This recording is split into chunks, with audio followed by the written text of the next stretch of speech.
आज मैं captain America brave new world के ट्रेलर का ब्रेकडाउन करूंगा और बताऊंगा आपको इस फिल्म की स्टोरी के बारे में। तो आइए देखते हैं। एंड गेम के आखिर में जब स्टीव रॉजर्स ने अपनी शील्ड सैम विल्सन को दी थी, तब वो सीधे कैप्टन अमेरिका नहीं बन गया। उसके बाद हमें falcon and the winter soldier नाम की एक सीरीज देखने को मिली, जिसमें सैम ने वो शील्ड गवर्नमेंट को सौंप दी थी, क्योंकि वो कैप्टन की जिम्मेदारी उठाने से डर रहा था।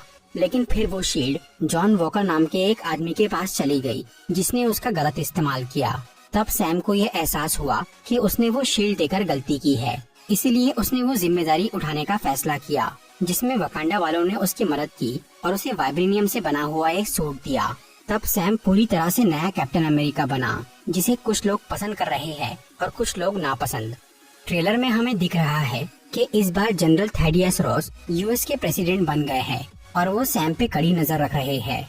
इस मूवी में थैडियस उर्फ थंडरबोल्ट रॉस का रोल एक दूसरा आदमी कर रहा है, क्योंकि एक्टर विलियम हर्ट, जो कि पहले ये रोल करते थे, उनकी 2 साल पहले डेथ हो गई है। और इस ट्रांजिशन को हाइड करने के लिए यहाँ पर नए रॉस को बिना मूंछों का दिखाया जा रहा है और इस बात को स्टोरी से जोड़ दिया गया है। थैडियस रॉस पहले मिलिट्री में थे, फिर वो सेक्रेटरी ऑफ स्टेट बने और अब वो प्रेसिडेंट बन गए हैं। लेकिन इतने सालों में एक चीज नहीं बदली, और वो ये है कि रॉस को सुपर हीरोज पसंद नहीं है और वो उन्हें अपने काबू में रखना चाहते हैं। पर अब सोकोविया एकॉर्ड्स यानी सुपर हीरोज पर निगरानी रखने वाला कानून रद्द हो गया है, तो रॉस को ये अच्छा नहीं लग रहा है। इसीलिए अब वो सैम को मिलिट्री में एक पोजीशन देना चाह रहे हैं, ताकि वो इस बहाने उनके कंट्रोल में रहे। लेकिन सैम इससे खुश नहीं लग रहा, क्योंकि वो जानता है कि सुपर हीरोज को बहुत मुश्किल फैसले लेने पड़ते हैं, इसलिए वो कानून के दबाव में काम नहीं करना चाहता। आगे हमें दिखता है कि प्रेसिडेंट रॉस की यहाँ एक स्पेशल कॉन्फ्रेंस चल रही है, जिसमें सैम विल्सन के अलावा आइजिया ब्रैडली को भी बुलाया गया है, जिसे हमने फैल्कन एंड विंटर सोल्जर में देखा था। आइजिया ब्रैडली एक सुपर सोल्जर है और वो पहले मिलिट्री में थे, लेकिन यूएस गवर्नमेंट ने उन्हें कभी इज्जत नहीं दी। पर बाद में सैम ने उन्हें उनकी इज्जत और अधिकार वापस दिलाया, जिसकी वजह से ही अब वो यहाँ प्रेसिडेंट की कॉन्फ्रेंस में शामिल है। लेकिन फिर हमें दिख रहा है कि यहाँ आइजिया अचानक प्रेसिडेंट पर हमला करने लग गए हैं। उनके इस बदले हुए रूप का कारण है ब्रेन वॉशिंग। कुछ महीने पहले सिनेमा कॉन इवेंट में इस फिल्म की एक फुटेज दिखाई गई थी, जिससे हमें ये पता चला कि आइजिया ब्रैडली का किसी ने माइंड कंट्रोल किया है, इसीलिए वो प्रेसिडेंट को मारना चाह रहे हैं। लेकिन उनकी ये कोशिश नाकाम हो गई और उन्हें यहाँ से भागना पड़ा। और क्योंकि आइजिया एक सुपर सोल्जर है, इसीलिए ना तो कोई उनसे लड़ पाया और ना ही उन्हें पकड़ पाया। इस सीन के अलावा ट्रेलर में और भी कई ऐसे सीन्स हैं, जिससे ये समझ में आ रहा है कि कोई है जो प्रेसिडेंट को मारना चाहता है और वो उनपे बार बार हमला करवा रहा है। और सैम को ये शक है कि ये काम प्रेसिडेंट का कोई करीबी इंसान कर रहा है, लेकिन रॉस को उसकी बातों पर यकीन नहीं है। तो मूवी की मेन स्टोरी प्रेसिडेंट के आसपास ही घूमती है। कोई अनजान दुश्मन थैडियस रॉस को खत्म करना चाहता है और ट्रेलर देखकर लग रहा है कि इस फिल्म में 4 विलेन हो सकते हैं। पहला है आइजिया ब्रैडली, जो कि किसी और के काबू में है, तो वो मेन विलेन नहीं हो सकता। दूसरा है ये आदमी, जो कि गन्स लेकर बॉम्ब ब्लास्ट करता हुआ दिख रहा है। र्यूमर है कि ये आदमी एक पुराना शील्ड एजेंट है, जो कि अब एक मर्सिनरी बन गया है। तीसरी विलेन ये लड़की हो सकती है, जिसका नाम है रूथ बैट सराफ। ये लड़की पहले एक ब्लैक विडो थी, पर अब वो यूएस गवर्नमेंट के लिए काम कर रही है और प्रेसिडेंट के काफी करीब है। ये 3 कैरेक्टर्स मूवी में नेगेटिव रोल में दिख सकते हैं, लेकिन फिल्म का असली विलेन शायद ये आदमी है, जो कि है द लीडर। ये आदमी है सैमुअल स्टर्न्स, जिसे हमने 2008 की द इनक्रेडिबल हल्क मूवी में देखा था। उस फिल्म के एंड में सैमुअल के सर पे एक चोट लगी थी, जिसमें ब्रूस बैनर का ब्लड चला गया था और उससे वो म्यूटेट होने लग गया था। कॉमिक्स में सैमुअल स्टर्न्स द लीडर नाम का एक विलेन है, जिसके पास काफी बड़ा दिमाग है और वो बहुत ज्यादा होशियार और खतरनाक है। द इनक्रेडिबल हल्क के एंड में सैमुअल स्टर्न्स का दिमाग बढ़ना शुरू हो गया था और अब वो इस मूवी में दिखने वाला है। तो इतने सालों में वो पूरी तरह से अपने लीडर वाले रूप में आ गया होगा, इसीलिए अब वो आतंक मचा रहा है। पर नया कैप्टन अमेरिका अपने देश को बचाने में लग गया है और इस बार उसके साथ एक पार्टनर भी है, जो कि है टोरेस नाम का एक एयरफोर्स सोल्जर। इस कैरेक्टर को हमने फैल्कन एंड विंटर सोल्जर में देखा था। उस सीरीज में जब जॉन वॉकर ने फैल्कन का सूट तोड़ दिया था, तब सैम ने वो सूट टोरेस को दे दिया था। इसलिए अब टोरेस नया फैल्कन बन गया है और वो कैप्टन अमेरिका का साथ दे रहा है। ट्रेलर में हम सैम और टोरेस को किसी अनजान जगह पर एक लैब में घुसते हुए देख सकते हैं, ये जगह शायद सैमुअल स्टर्न्स यानी लीडर का अड्डा है, क्योंकि वो एक साइंटिस्ट है और हो सकता है कि इसी लैब में आइजिया ब्रैडली का ब्रेन वॉश किया गया हो।